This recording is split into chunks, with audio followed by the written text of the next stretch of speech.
بسم اللہ الرحمن الرحیم۔ ابتدا کی اپنے اللہ تعالیٰ کے نام سے جو تنہا عبادت کے لائق ہے۔ آپ اور میں اس چیز کی گواہی دیتے ہیں کہ محمد صلی اللہ علیہ وسلم کے آخری نبی اور رسول ہیں۔ آپ اور میں اس چیز پہ بھی کمیٹڈ ہیں کہ علم کا ماخذ قرآن مجید اور اس تک پہنچنے کا رستہ میرے نبی کی سنت۔ آج سیشن میں ایک افسوسناک خبر سنی۔ ہمارے کلائنٹ سے ان کے دوست کا انتقال ہو گیا ڈاکٹروں کی غفلت کی وجہ سے۔ تو انہوں نے میرے سے کہا کہ مجھے لگتا ہے میں اس کے لیے کچھ اور بھی کر سکتا تھا جو شاید نہ کر سکا۔ وقت متعین تھا وہ علیحدہ بات ہے، لیکن ہماری حجت پوری تھی یا نہیں تھی۔ میں نے انہیں کہا کہ مجھے بھی یہی لگتا ہے۔ میں کئی ہزار دفعہ آپ سب لوگوں کو جو ارد گرد موجود ہیں بولتا رہتا ہوں، لیکن جو میرا پچھلا وہ گزرا ہے ویلاگ کہ کب ہماری لرننگ ختم ہو جاتی ہے، کب علم ہم سے روٹ جاتا ہے، کب ہمارا دماغ بانجھ ہو جاتا ہے، وہ سارے پوائنٹس میں بتا چکا ہوں۔ شیطان بڑے ڈفرینٹ طریقوں سے حملے کرتا ہے۔ جیسے فار ایگزامپل میرے ارد گرد کچھ لوگ ایسے ہیں، ان کو کوئی علم کی بات تو کیونکہ مسائل میں پھنستے ہیں تو ہماری طرف آتے ہیں الحمدللہ، لیکن تسلسل کے ساتھ چیزوں کو ایکسیپٹ نہیں کرتے۔ تو آپ ان کے دیکھیں شیطان کیسے ان کے دماغوں میں حجتیں لاتا ہے۔ سر آپ نہیں، بچوں کی ٹریننگ کے بارے میں جو پوائنٹ آپ بتا رہے ہیں نہیں ہے وہ صحیح۔ میں نے کہا دلیل، سر اس کی دلیل یہ ہے کہ آپ کے بچے نہیں ہیں نا، اس وجہ سے یہ پوائنٹ صحیح نہیں ہے۔ ارے بہت سے لوگ ایسے ہیں جن کی اولاد نرینہ نہیں ہوتی، کیا وہ لڑکوں کو سکھانا چھوڑ دیں؟ صحیح ہو گئی نا؟ تو یہ جہالت جو ہے یہ شیطان آپ کے دماغ میں ڈال رہا ہوتا ہے۔ سر آپ نے بھی شادی نہیں کی نا، اس وجہ سے آپ جو وہ ہے ریلیشن شپ مینجمنٹ ہے وہ نہیں بتا سکتے۔ بھائی وہ ایک علم کا نام ہے۔ صحیح، میں نے آج تک زنا نہیں کیا الحمدللہ، تو میں کیا زنا کاری کے خلاف بتا نہیں سکتا لوگوں کو؟ میں نے کبھی عشق بازی نہیں کی۔ آپ یقین کریں اتنی خوشی ہوئی مجھے کہ کل ایک سائیکالوجی کی وہ سیشن کسی جگہ تھا تو انہوں نے مجھے سلائیڈز بھیجی، ان میں بالکل ایک سلائیڈ وہی تھی جو کہ پچھلے 10 سال سے میں بول رہا ہوں کہ لیلا مجنو جو ہے یہ ایک سائیکولوجیکل ڈیزیز تھی، اور انہوں نے اس کو کمپلسو ڈس آرڈر، پرسنالٹی ڈس آرڈر کا نام دیا ہے۔ بات میں نے شروع کی آج جو میں نے نیوز سنی کہ اگر یہ لوگ جو ہمارے ارد گرد ہیں یا جو ہمارا ویلاگ سن رہے ہیں، اگر یہ اچھے طریقے سے لرننگ کریں تو یقیناً ہر شخص جو ہے کم و بیش 10 سے 20 40 بندوں کو یہ میسج پہنچا سکتا ہے۔ اور الحمدللہ قرآن کے ذکر میں سکون ہی سکون ہے۔ دنیا کے تمام مسائل کا حل قرآن اور میرے نبی کی سنت ہے۔ اسی وجہ سے میں شروع میں تمہید میں یہ چیز بولتا ہوں۔ لیکن ہمارے دماغوں میں کارک لگا ہوا ہے، شیطان ہمیں روک رہا ہے، ہمیں جو ہے علم سے دور کیا جا رہا ہے کہ اگر ہم قرآن کے قریب ہو گئے، سیرت کے قریب ہو گئے، ہم تو سکون میں چلے جائیں گے۔ شیطان تو نہیں چاہتا سکون۔ تو جو ہمارے ارد گرد ہے اور جو ان صاحب نے کہا بالکل درست کہا۔ آپ جتنے بھی لوگ جو ہیں وہ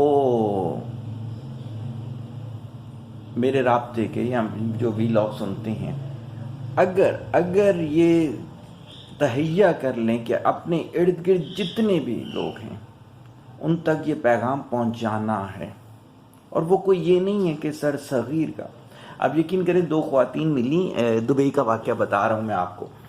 ایک خاتون نے ان کو بتائی ایک بات، بیماری کا سلوشن، اور انہوں نے کہا کہ صاحب کا میں نہیں بتاؤں گی۔ تو دوسری خاتون نے کہا سیم ایسے ہی سلوشن مجھے بھی ایک صاحب نے بتایا، وہ بھی ہمارے مینٹور ہیں۔ آپ یقین کریں وہ دونوں میری کلائنٹ تھی، اور الحمدللہ دونوں کا بتانے والا سورس میں ہی تھا۔ لیکن چونکہ میں نے دونوں کو کہا ضرورت نہیں ہے ہماری تشہیر کی، یار مین چیز تو یہ ہے کہ معاشرے کی اصلاح ہونی چاہیے۔ اور ہمارے یہاں پر یہ ہے کہ سگی بہنیں ہیں، سگے بھائی ہیں، لیکن وہاں تک پیغام نہیں پہنچا پا رہے. خوف، دلوں کے اندر خوف ہے اس چیز کے لیے کہ یار اگر ہم نے حق بولنا شروع کر دیا، ہم نے سچ بولنا شروع کر دیا، ایسا نہ ہو ہمارے تعلق ختم ہو جائیں گے، ایسا نہ ہو کہ وہ بولیں گے یار یہ جو ہے یہ کون سے طریقے میں لگ پڑے. اس کے بجائے ان کے ارد گرد تکلیف میں زندگی گزار رہے ہیں. یقین کیجیے گا، جن صاحب نے بتایا مجھے بڑا افسوس ہوا کہ ان کے دوست کا جو مسئلہ تھا وہ کوئی بہت بڑا مسئلہ نہیں تھا. دیکھیں زندگی موت اللہ کی طرف ہے، لیکن جو میں بار بار کہتا ہوں نا کہ اللہ کے کلام اور اللہ سے رجوع کرنے کا فائدہ. ہمارے والد صاحب تھے نا، اللہ تعالیٰ انہیں کروڑ کروڑ جنت نصیب کرے، جنت کے حسین نظاروں میں رکھے. وہ کہا کرتے تھے کہ اگر کسی کو سانپ کاٹ جائے تو میں دم کروں گا. اس کی ڈیتھ ہو جاتی ہے، آپ جا کے اس کا بلڈ ٹیسٹ کر لیں، پوائزن سے ڈیتھ نہیں ہوئی ہوگی.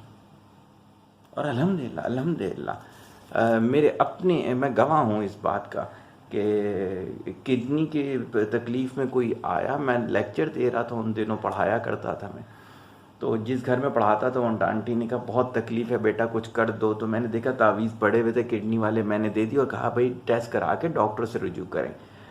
انہوں نے تعویذ لیے، کچھ آرام آیا، چلے گئے ٹیسٹ کرانے کے لیے، ٹیسٹ کرایا، کڈنی میں کچھ آیا ہی نہیں. وجہ کیا ہے؟ وجہ یہ ہے کہ اللہ سے رجوع ہو گیا. تو یہ نہیں کہا جا رہا کہ آپ اگلے کی موت کا علاج کر رہے ہوں گے، ارے آپ اگلے کو سکون دے رہے ہوں گے. تو کیا ہے کہ یہ والی جہالت آپ سے شیطان کرواتا ہے کہ یار سر صغیر کا حلیہ دیکھیں کس طرح سے ہے، اتنی بڑی داڑھی ہے، لوگ کیا بولیں گے، داڑھی والے کے پاس آپ جاتے ہیں، یہ تو ہر وقت اللہ اللہ بولتا رہتا ہے، تو ہمیں تو یہ گانے چھوڑنے پڑ جائیں گے، ہمیں دھوکہ چھوڑنا پڑ جائے گا. ایک صاحب نے میرے کو کہا جھوٹ بولے بغیر تو کاروبار ہی نہیں ہوتا. اللہ معاف کرے، اللہ معاف کرے، کیا سننے کو مل رہا ہے آج کے دور میں. ایک نے کہا جی بے حیا کپڑے نہیں پہنیں گے تو بیٹیوں کی شادیاں نہیں ہوں گی. جھوٹ عمروں میں کہتے ہیں جھوٹ بولیں گے تو سچ بولیں گے تو کوئی شادی نہیں کرے گا. شیطان شیطان شیطان. اتنے نفسیاتی مریض بڑھ گئے ہیں، اتنے بڑھ گئے ہیں. میں تو سائیکولوجیکل کیس سب میں لیتا ہی نہیں ہوں، میں ڈائریکٹ بتا رہا ہوں، کیونکہ اتنا آؤٹ ہوئی ہوتی ہے سچویشن، جب تک اس کا میڈیسن کے تھرو، کیمیکل کے تھرو علاج نہ ہو تو ان کو تو کوئی سمجھ ہی نہیں آتا. تو آج کا جو ویلاگ میں نے بنایا ہے یہ ایک پارٹ 2 کر لیں اس کا نالج کا، اور تھوڑی سی بریفنگ لے لیں کہ کسی بھی علم والے سے جب آپ علم لیتے ہیں تو آپ پر واجب ہو جاتا ہے بتانا. اور اگر آپ کے ارد گرد اس کمی کی وجہ سے جو آپ کے پاس موجود ہے اور آپ دے سکتے ہیں کسی کو، اس کی وجہ سے اگلے کا کوئی نقصان ہو جائے تو اس کی پوچھ آپ سے ہوگی. آپ کے ڈر خوف کی وجہ سے وہ پوچھ نہیں چھوٹ جائے گی آپ سے. لیکن یہاں پر میں نے دیکھا کہ لوگ خود ہی آپ سچ لے رہے ہوتے ہیں اپنی مرضی کا، کہ اگر انہیں کہا جائے یہ تکلیف جو ہے یہ اللہ کا یہ کلام کرنے سے ہوگی، اور مستقل یہ ختم اس وجہ سے ہوگی کہ آپ نے اللہ کی قربت لے لینی ہے، وہ کام نہیں کرنے جو اللہ کو پسند نہیں ہے. پہلی چیز اپنا لی، وہ پڑھا، اللہ نے کیا، وہ ٹھیک ہو گیا، لیکن دوسری چیز نہیں اپنائی، کچھ ہی دن بعد دوبارہ گناہ کیا، دوبارہ وہ بیماری ہو گئی. میں اکثر ایک جملہ کہا کرتا تھا، ابھی نہیں کہتا، لیکن جملہ سچ ہے یار، اس میں کوئی غلط نہیں ہے. بیماری کا علاج ہوتا ہے، سزا کا علاج نہیں ہوتا. تو ایسا نہ ہو کہ آپ یہ جو چیزیں پھیلا نہیں رہے. دوبارہ میں کہہ رہا ہوں، صغیر احمد اپنی تشہیر نہیں چاہتا. آپ چھوڑ دو، میرا نام کسی کو نہیں پتا، آپ بولو آپ کی اپنی تحقیق ہے، لیکن اگر آپ کو بات پتہ چل گئی ہے تو بات آگے جانی چاہیے. اور اگر آپ یہ سمجھتے ہیں یہ حقیقی بات ہی نہیں ہے تو بھائی رابطہ ختم کریں، اسپیس دیں، کسی اور کو آنے دیں جو سمجھتا ہے کہ یہ بات بالکل ٹھیک ہے. آتے بھی ہیں، پیسہ بھی خرچ کرتے ہیں اور اس کو ویسے اپناتے بھی نہیں ہیں جیسے حقیقت ہے. کس کا نقصان کرتے ہیں؟ اپنا نقصان کرتے ہیں. کس کو دھوکہ دیتے ہیں؟ اپنے آپ کو دھوکہ دیتے ہیں. تو آج صبح کا یہ واقعہ تھا، افسوس بھی تھا، ہمارے عمر کے آگے پیچھے ہی وہ ہوگا شخص، ایسا نہیں تھا۔ ملاقات تھی میری ایک، ان کے والد صاحب بیمار ہوئے تھے تو یہ لے کر آئے تھے میرے پاس، لیکن یہ ہے کہ اس وقت بھی یہ پیغام نہیں صحیح پہنچا سکے، جس کی وجہ سے ان کے والد صاحب کی تکلیف بڑھ گئی۔ مین چیز یہ ہے کہ یہ بھی آپ کو سیکھنا پڑے گا کہ پیغام ہے کیا، پہنچانا کیا ہے۔ میرے ارد گرد یقین کیجئے گا کچھ ایسے لوگ ہیں جن کو کئی دفعہ میں نے کہا تمہارے دماغ کے فلٹر الٹے لگے ہوئے ہیں، میں بولتا ہوں سفید، تم سنتے ہو کالا۔ آپ یقین کیجئے گا کہ ان کی ایسی پرسیونگ ہے کہ بالکل الٹی۔ میں ان کو بولوں گا کہ یار یہ والی چیز جو ہے نا، دین کی طرف آنے سے آپ کی ختم ہو جائے گی۔ سر تو بول رہے ہیں سارا کیا دھرا ہی دین کا ہے۔ ارے بھائی میں نے کہاں کہا یہ جملہ یار؟ تو خدا را یہ بھی چیز سیکھو کہ اصل پیغام ہے کیا، پہنچانا کیا ہے۔ اس لیے کہ جہاں آپ صدقہ جاریہ بنتے ہیں کسی اچھے کام کے، وہاں غلط کام کی وجہ سے آپ کی قبر میں بہت پکڑ ہے۔ اور قبر کیا ہے، دنیا میں بھی پکڑ ہے۔ جو دنیا کی بے سکونی ہے، یہ ساری کی ساری ہمارے اپنے اعمال ہیں۔ زیادہ بڑا ویلاگ نہیں کرتا، اتنا ہی بہت ہے۔ دعاؤں میں یاد رکھیے گا، طالب دعا، محتاج دعا۔ السلام علیکم۔